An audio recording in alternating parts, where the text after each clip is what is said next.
Hello there, and welcome to another video devotional for Farmersville United Methodist Church. I am Pastor Henry.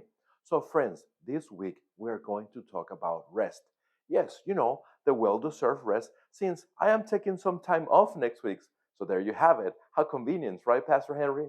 No, seriously, we're going to be talking about rest because in our gospel lesson, Jesus talks about that.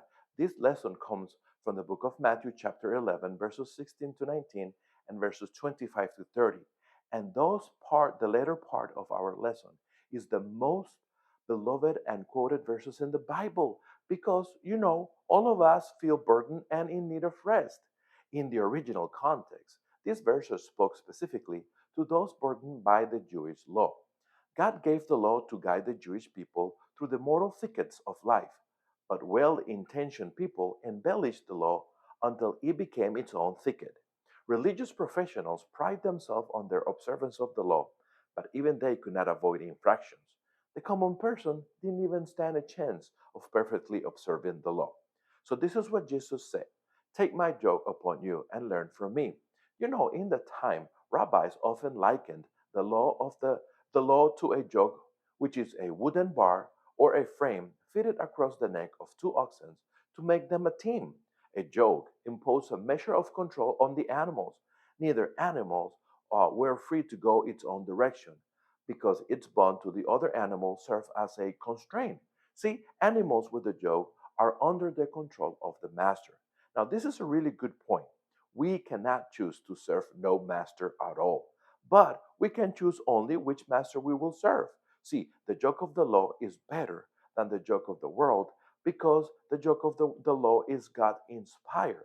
See, friends, in the hands of the scribes and the Pharisees, however, this law, this yoke, the yoke of the law, became almost as burdensome as the yoke of the world.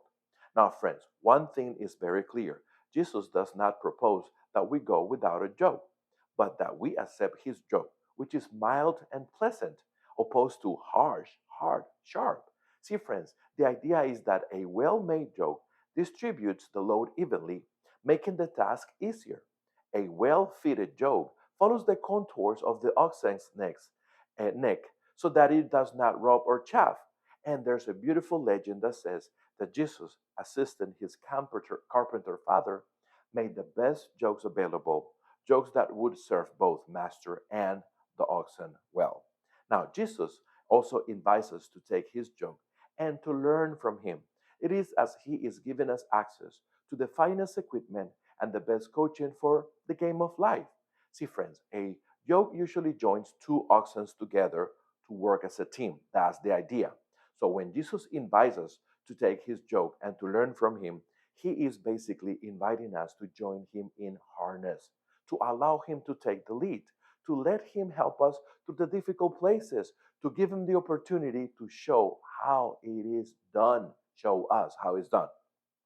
Now, this promise that he's going to give us rest is based on God's economy rather than the way of the world.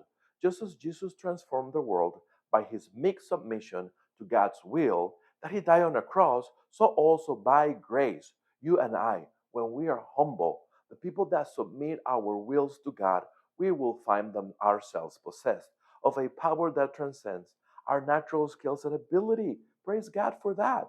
See, once again, Jesus does not invite us to the layabout rest of an easy chair, but to actually a discipleship rest of a purposeful life.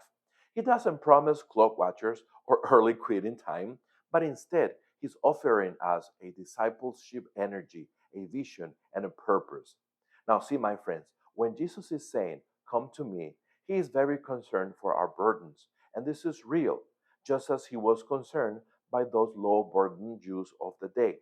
His promises are real. Come to me, all you who labor and are heavily burdened, and I will give you rest. Jesus still does that, my friends. Jesus still gives us rest.